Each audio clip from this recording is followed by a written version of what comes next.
I suppose we will pivot on then, because we have two parts here. We just have a notion on the future of the game with that in mind. Yeah, this is sort of our own point of view on the future of the game. What is in store, and what do we think should happen? Yeah. Obviously these guys are proposing a lot of big ideas.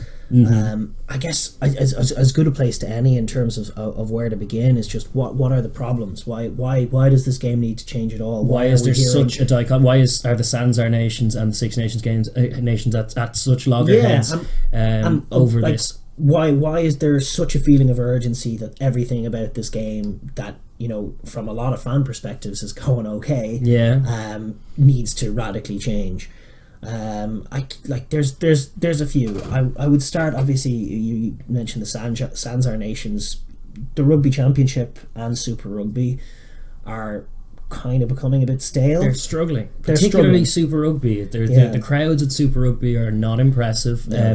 It doesn't help that Australian rugby is on the wane and has been for the better part of 10 years in terms of just interest and investment. What also doesn't help now is that South Africa have one foot in the door in Europe. Yes, and that is a carrot for them.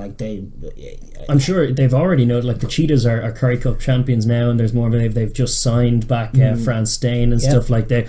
Even though it's only the Pro 14, they see a window in a couple of years it could lead to the Champions Cup, and then the big carrot is the Six Nations. It's exactly. The Six Nations offers more money. It offers games at better times for viewers. It offers fewer trips across the Indian Ocean and back, and across the Atlantic and back. None of this jet lag madness. But obviously, that would be like a final nail in the coffin for the Rugby Championship and Super Rugby and everything. Which is no good, really. So that structure obviously is suffering a little bit. And then one of the issues that constantly gets brought up is just that the test game is so much more a financial winner at the moment than the club game. Yeah. But the proportion of club games to test games doesn't reflect that, and gets even worse if you want to proportion it to club games versus test games that matter. Which is your Six Nations and your Rugby Championship, and that's the odds summer tours that have interest. Like if England are touring the All Blacks, that's a profitable tour. And obviously the Lions tours, tour. Which, like a really perverse stat is that the capital from the revenue from a Lions tour is enough. From Australia, it's enough to balance the books of for 12 years. For 12 years. Otherwise, they're in debt and in the red. But it bumps them up to just in the green of profitability just from that tour alone. So that's something that you do want to protect, obviously. But you need more money to come in. One of the things that they did find in this last World Cup, obviously, is Japan. It's right there. It's in a unique position to help because all of their club they have a domestic competition all of their own, and they're corporate teams. So you have the Panasonic Wildcats or whatever, and it's like they actually have a lot of money to offer, and the Sands Nations are struggling for money. They just can't buy a profit. That's sort of almost more obvious one. And I would say that the third big problem is just the state of Tier 2 sides in terms of actually making the game global as opposed to paying lip service to it. There is a state of perpetual decline in the sense that the standard of coaching and player bases and performance generally across Tier 1 sides is growing at a rate that is quicker than the growth of the Tier 2 sides. And so the gap is widening. And that's to do with distribution of wealth as well. Of course so it is. much more money. And just in terms of, that is an area where restructuring does need to be looked at as well, because the current structure just doesn't favour them at all. For sure. So those are the big sort of ongoing problems which have led to a sort of a stuck in the mud area where a lot of unions are struggling for money and the game isn't growing at nearly the pace that people would hope. So then it's sort of time to look at solutions. Personally, I just think we need to be careful about blanket change. I totally agree. Things like the Six Nations have to remain. Obviously they will remain. Now there can be a path for Georgia to get in. Obviously, I think there should be making it a meritocracy is great, but the Six Nations should happen in its calendar situation. It shouldn't be jumped around. I think the Rugby Championship should stay as well. I would lobby for the inclusion of Japan in it and broadening that tournament. The one that we the elephant in the room that we haven't mentioned is that there's a test window in November that is completely moot pointless. Pointless, really. Like that's bar the occasional, like the All Blacks come to play Ireland in Dublin, and that's obviously a game with atmosphere. But the week before we play Argentina, and you can feel it in the stadium. Feel it not mattering. You can you can see it in Argentina's performance. It's the end of their calendar year. Yeah. They have nothing to play for. So this is our big submission essentially to. Where we think the conversation balances vis-a-vis global calendar and Nations League, etc., etc., etc. And Nations League, the idea as it was put forward, had a lot of issues with it. Wasn't it 12 teams? It was 12 teams. Yeah. It was way too much rugby. It was kind of the thought behind it was poor. It devalued the Six Nations in all kinds of ways. Mm-hmm. It locked in a couple of teams, tier 2 sides, into the top 12. And then locked out everybody else, and at times for a period of like 2 years where you're just not getting any games against tier 1 sides. So as a solution to the tier 1 tier 2 divide, it was sorely lacking. Especially considering what they want. Like they're talking about, and Bill Bowman had mentioned that in 20 years time or whatever, in the World Cup, when in that we want more, like we don't want the quarterfinals being the same. Where do we get the next Japan is his argument. But like as much as we want another Japan, what we really want is more Uruguay. You want the pool games to be distributed. You want the tier 2 sides to be taking scalps off each other. There was a football World Cup recently, and I think it was like Portugal, Spain and England or something. I can't quite remember the teams, but it was like 3 big powerhouses and Costa Rica. It was in Brazil, and Costa Rica topped the group. There you go. And like that's obviously phenomenal. Like obviously every sport suffers by comparison to soccer. It is the most popular game in the world. But that's the vision. That's the vision. Yeah, really. And the way to accomplish that is not to ring fence 12 on top and the rest below with because the issue is like the likes of Georgia aren't playing enough games against the likes of England or the likes of New Zealand. And how do you format that? And how do we not mess with the calendar that much? Well, the thing about the calendar, and this does need to be highlighted because just everybody you ask says we need a global calendar. Pundits, even players' organisations, candidates for World Rugby. Yeah. Everybody is purporting this idea. We need a global calendar. Nobody, I've seen one example of it put on paper in terms of actually how do you get this thing to work, where it was like from a European perspective, the season started in February with the Pro 14. From a Leinster perspective, obviously, if we're just going through it from our point of view, then that ended in May. Then you have Six Nations. Then you have a Champions Cup. Then you have everything was it was rushed. Is my point. Yeah, and I just don't think that anybody has yet put on paper a workable solution for that, for a way to make that work. Yeah, it kind of worked in the Southern Hemisphere context. They already started in February. They just had Super Rugby end and then the test season begin, which is actually what's happening with the current restructure, where the summer window is now in July instead of June. Yes, assuming normal times, which obviously these aren't. So in that context, I think, until somebody presents a workable solution, I would put that on the back burner personally. So would I. I don't see the necessary value, and I think this is one of the big areas where I think guys like Pichot could run into problems. Is just like with tinkering and fucking with the European game. You could lose revenue. Things can get worse as well as better. I know things need to get better, but they have a capacity to get worse. Yes, and the money is coming from massively the Six Nations. Yeah, a huge amount of money. A big chunk from the Champions Cup too. Top couteurs in France, swimming in money as well. There are issues with the Champions Cup not making enough money ever since it's not made as much as it envisioned, which is another thing to your point. Like they rebranded the Champions Cup, reformatted, and hoped that it was just going to magic in a bunch of new money, and didn't. And that's always a prospect with these things. So I think for the time being, our submission, sort of to come full circle, how we contextualize it, is to, rather than just change everything and hope that the new format works, is to use the November Test Series to have a Nations Cup that is not 12 teams, it's divisions of 4 teams. Yes. So you have Division 1 is the top 4 teams in the world, and then promotion and relegation from each. So if you go by the current world rankings, even world rankings at the end of the World Cup. Of the World Cup potentially, which is what they're talking of doing if they're doing the World Cup draw as well. But you'd have in Division 1, you'd have South Africa, England, New Zealand, and Wales. Currently, and that would be the top top tier. And so you have a window that's 3 tests, and we've seen nations stretch it out to 4 tests. It's sort of dealer's choice as to whether you choose to have a final at the end of it. Yeah. I don't mind either way. I would sooner see a round robin. You can maybe do a final in Division 1 for the thing, so that then maybe you don't need to do a final if not. But you have your 3 test windows, so you play.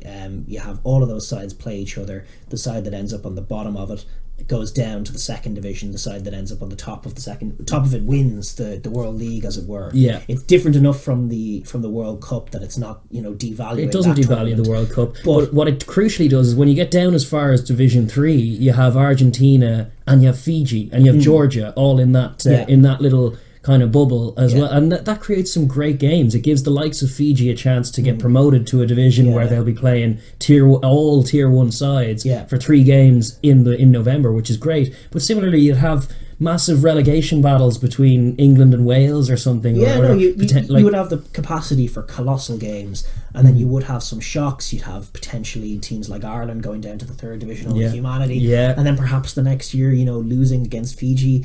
All of that could happen. For the time being, you'd have to think about how you would work home and away. Obviously, usually the November window is played in Europe.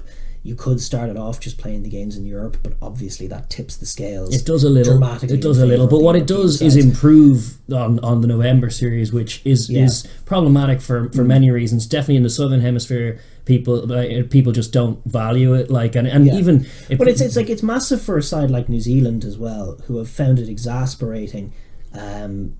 On occasion, having seasons where they just don't have enough games with money riding on them. They win the Rugby Championship early doors. If it's not a Lions year, perhaps they have like a disinterested France touring them as how the season starts. Then they go off to the Rugby Championship. Australia are at sea. They win Bledisloe at a canter. Get that famous season where Romain Poit sent off Bismarck Duplessis, and just like that, the Rugby Championship is sewn up and the season is done. Whereas this gives like legitimate bite to the end of the year. Legitimate something on the line as the end of the year arrives, which I think is actually massive for a side like New Zealand. I think you probably would have to start with Europe just because there is a dependency on those November tests to make money, and if you keep that's where the money is. If you sell out Twickenham for a big game, that's a lot of revenue. And if you keep it to 3 tests, that does leave a window open for sides to arrange tests outside of the window, which a lot of sides have liked to do in recent times. Which makes all the sense in the world if you want to do that, absolutely. If England, for example, find themselves in Division 2 but won a game against the All Blacks, they can arrange that. Yes, that'll be your last window. I think you can do something. You can do it like after. It's a cash grab, but fine. And it would improve upon the current situation. It would mean that teams like Japan would be gunning for getting promotion and then getting and it would also mean from a tier 2 point of view as well. I remember seeing a tweet recently from somebody, a tier 2 fan, who was just exasperated. He was saying that this is a clip of a famous game between, I think it was Zimbabwe and Romania, and it was in 1989 or something, or 1987 perhaps. It was the World Cup, but it was a 21-20 win for, I think, Romania. Right. And it was this is a brilliant game, last time these sides have ever met. And how many pointless one-sided games have each of them played in their respective continents since then? It would be great. It would be a great way to give those sides, stranded sides like Namibia and Africa, genuine competitive games against sides of their own level. 3 games of we were exasperated at the World Cup because Namibia didn't get their game against Canada. And this would be an opportunity for them to do that, and it's a way to make that happen. That makes sense. It would also it would Italy may be cushy in the Six Nations right now, but they'd be at risk. They'd be in the at-risk community in that tournament, because there'd be many teams fancying a crack at them. It makes a whole hell of a lot of sense to us, and I haven't bar us dropping it in comment sections on occasion, things like, I've not seen it proposed or engaged with it, because everybody's obsessed with this global calendar, which I just think is folly. I really do. I think I haven't seen a workable solution for it yet. I think the Six Nations is too valuable. Obviously, it's a summer winter thing. There's a summer winter. There's a seasonal aspect to this where you can't really change the planet, and the fact that it's summer up in the northern hemisphere when it's winter. There's a reality that if you want to put the Six Nations in July, that it can be too hot in France and Italy and London as well to play rugby. that's just a fact. And it's also like and likewise, obviously, if you wanted to flip it the other way and have matches in Australia in December, pointless, and actually a bit reckless as well, because it's like it's just I just don't feel like that's the solution, even though it seems like it's being peddled as the solution. What I do think is that this has much more potential to like, it means that you'd have all kinds of consequential games amongst all kinds of teams. You'd have a proper festival of rugby to finish off the calendar year, which is great, because international rugby, we're all agreed, is the moneymaker, which is one of the great things about rugby, like the fact that like it's one of the worst things about football, despite all the great things about it, the fact that the Premier League is so much better than watching international footy. You talk to any football fan and they're going like, is there any football on this week? Oh no, it's an international break, so there's none. Whereas like in rugby, that is the opposite is true. But where it's becoming true perhaps a little bit is in November. And that is trying to explain to a non-rugby fan why you should care about any November games is tough. And it is tough, and it's an argument you have to have. You do have on the regular, like, no, test rugbies are not friendlies. Test matches are not friendlies. They're not friendlies. But are they though? It sure sounds like a friendly. No. Exactly. All of that. It could do away with that a little bit. It also maintains the summer tours, which are big in terms of like, I'm not normally a traditionalist. In fact, I think traditions generally can be backward thinking and not progressive. But there is value to the touring in rugby, the aspect of it. It is historical. Obviously, the Lions tour, there's monetary value to like, ask the Sounds Our Nations about it. They're all obsessed with the Lions. South African fans, I'm sure, are buzzing for the Lions to come to them. They're world champions now. It's going to be a massive event when it happens next year. The summer doesn't really need to be messed up with. Every now and then, you could tinker with it here and there, in the sense that the current rugby championship format more and more doesn't lend itself to touring, and old school Kiwi teams and old school SAFA teams do love touring. They do, and so you could conceivably have in July, South Africa tour New Zealand, only to play them later in the year. Like, you almost get 5 tests in a year, like you would have in the old school days, and then maybe tinker with more European sides going elsewhere to perhaps tier 2 nations, to off to the island nations, and some off to the Americas. That'd be an interesting way of doing it, for sure. But I think that's also more back burner talk. I think that the pressing one is the one we've highlighted, November Test series. The other thing is that South Africa going into Europe, for me, starts to make a lot of sense. Well, if that's happening, then there are things that people have to prepare for. The first big thing is, if South Africa leaves the Rugby Championship, which is already on the wane, what is to be done with New Zealand and Australia? Are they just Bledisloeing indefinitely forever? Yeah, which is not doing anybody any good at the moment. And you're starting to see Bledisloe games with half-empty stadiums, which sucks, especially in Australia, obviously. In terms of World Rugby solving Australia Rugby's problems, I don't think that it's in their power. It's kind of like, I don't see an obvious solution, and I know Australia are backing Pisho just because. What else are they going to do? We need radical change of some form because our game is on the wane. But like, I don't see an obvious solution to Australia's problem. Get Japan in there. There's more money involved, and there's competitive games and stuff, and so there's a whole thing. But that still doesn't solve Australia.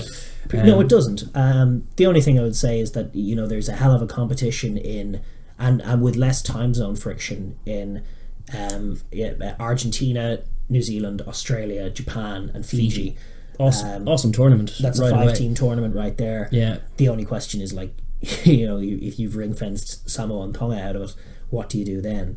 And so that is a question. And then obviously the other issue is, if South Africa go and join Europe, it obviously makes the Six Nations a phenomenal competition, etc. You can't have a 7 nations, you can't kick Italy out, really. So that's where promotion relegation does have to become a thing. And I think in order to prepare for the potential of that day arriving, right now there does need to be a pathway between Tier 2 and Tier 1. The Rugby Europe and the Six Nations. Rugby Europe and the Six Nations, exactly. And, guys, teams like Portugal and Spain need to be brought up to scratch, and then obviously Georgia have a level to rise as well. All of that does need to happen, and that takes investment, and that takes backing those horses and adding an avenue to proper big TV revenue tournaments like the Six Nations. So I do think fundamentally that it's a good idea. Perhaps with a playoff or a promotion relegation playoff, probably just to stop the thing from being so jarring as to put a team that's out of their depth into the competition. They may have to win like a 2-leg playoff against Italy, Georgia. It would be Georgia at the moment against Italy. Would have to win like a 2-leg competition. Potentially something like that. I think so. That it's definitely creeping that way. I know, and that could be played in the June. It's what it is it's in South Africa's interest, and so that the Springboks are such a massive team that. Like, it's also in the Six Nations. Like, the Six Nations, as much as, like we were saying, they can be rigid and protectionist, there are carrots that can attract that kind of change, and the Springboks are definitely one of those.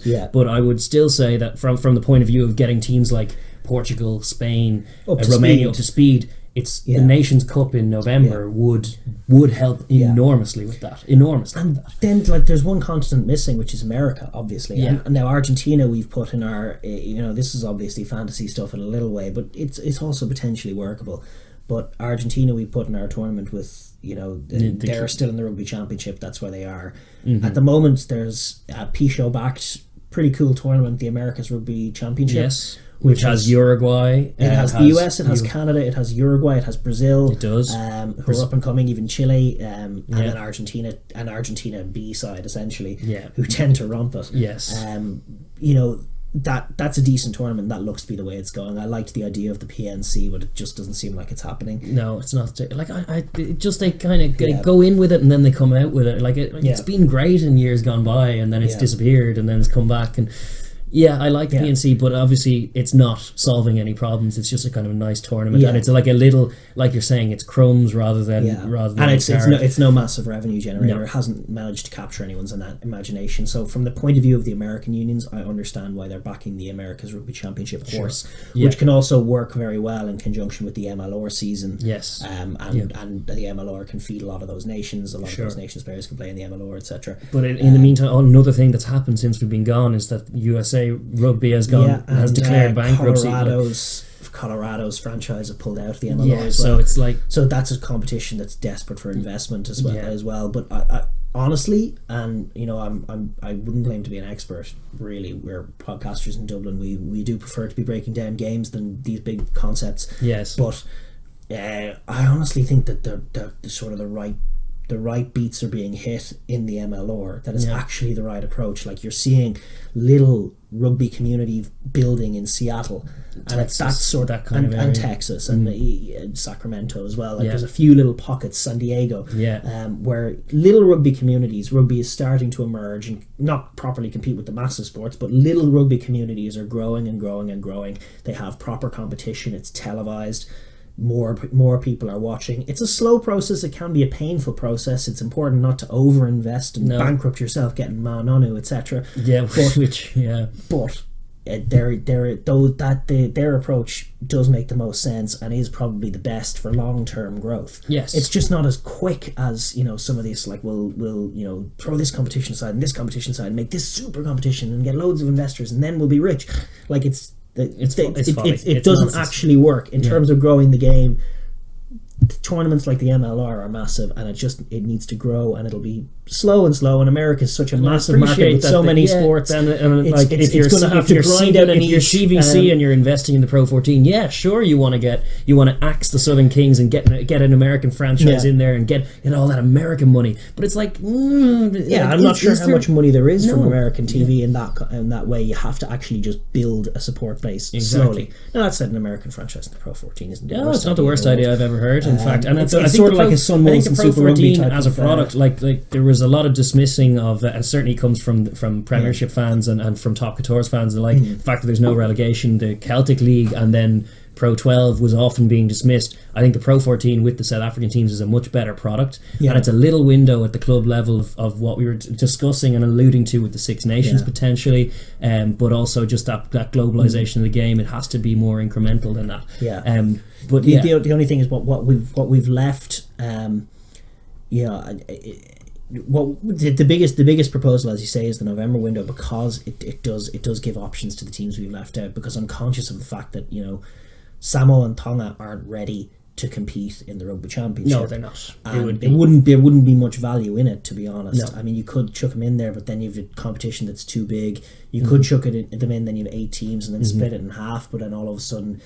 Well, the thing is, we have 2 great examples of it happening. Like Argentina earned, as well as having Pichot banging the drum, they earned their right. Like in the mid-noughties, that Argentina team were formidable. They got to the World Cup semi-finals. They were consistently putting performances in. Fiji having been to a World Cup quarter-final and Japan having been to a World Cup quarter-final, it's time they played a big tournament. But the point is that we've stranded Samoa and Tonga outside of our arranged tests. They're no better or worse off than they are currently in our solution, but we haven't solved many of their problems apart from the existence of the Nations League. Yes. And likewise with Africa, which is very much its own entity, but it's just hard to imagine them fitting in anywhere else. Yeah. Which is why I think our idea of a Nations League in November, hopefully somebody of value proposes. Indeed, and it gains a bit of traction, because I think it is fundamentally a good idea, and I definitely think some form of Nations League wherein competitive games are being played by those teams who aren't getting the fair shake are important. Yes. I also think it's important to note that, while it's popular in our circle to rag on the Tocators and, club rugby in general, it's important that we don't trash club rugby, because club rugby is at the moment the best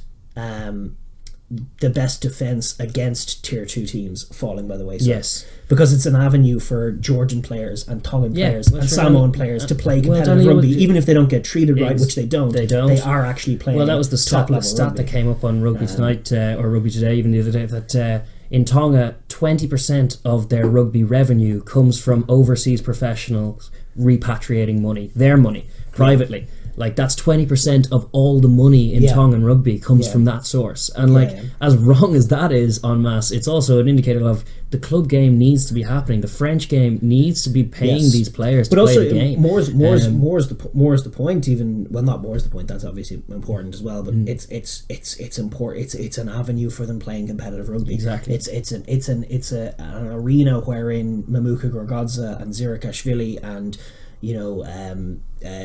Swani Tongawiya played in the Heineken Cup final. Manu Samoa for Northampton from an American point of view, and Ngwenya. All through the history, these are the little windows outside of World Cups that they get to play pro rugby, top level rugby, and get a feel for it. And obviously, there's not enough players doing that for them to be honestly competitive. But the way the Tocators is moving and the way the European rugby is moving, it can get to that stage where it sustains them, and hopefully the MLR gets to that stage as well. Sure. That it can be a really, really valuable entity. So, trashing European club rugby, let's be honest, most Southern Hemisphere proposals for a global calendar involve ripping up European rugby. European club rugby is like a complete afterthought. Yeah. Like, they're just like, oh yeah, those tournaments, well, you can kind of put one there and one there. Yeah. And it's like, well, actually, this is very valuable, not just for European teams, but for, a lot of Tier 2 players as well. This is what sustains them. So, yes, bread and butter stuff. And it's like, that's why you don't need to rip everything up. And that's where, in terms of Beaumont Pichot thing, it probably will end up being Beaumont, and nothing will be torn up, and very little will change, and we'll be frustrated by the slow what's ironic is that my ultimate advice here, we're sort of, it's meandering and rambling, and as you can tell, we don't have definitive solutions because it's hard to come up with them. But our instincts are, at least somewhat protectionist, in the sense that you can't go trashing the game. Yeah. But yet our endorsement is thoroughly with Pichot, because the form of protectionism advocated for by this sort of Six Nations establishment is wholly unfair to the two sides, and there's no entirely way of dressing it up. And they're consistently wrong on this front as well. Like, their solutions for the global game are no better at all. Like, I would sooner see fresh blood in Pichot try a few new things and then be ultimately frustrated with maybe the impotence of the position overall, and then have his hands tied. Why haven't I dictator Pichot? But even still, it would be a nice new look for the game. But those are just a few of our thoughts on the kind of the game as it is right now and what we would do to change it. The main sizable one is that Rugby Nations thing. I really want to push for that. I hope a Nations League in November is our big idea. And obviously more equitable voting within the establishment of World Rugby is huge. Would be lovely as well. At the end of the day, you know, individual unions in these tier 2 countries are going to know what's better for themselves than, you know, the bigwigs in the upper echelons of World Rugby, or indeed a couple of podcasters in Dublin. This is it. That's very true. So,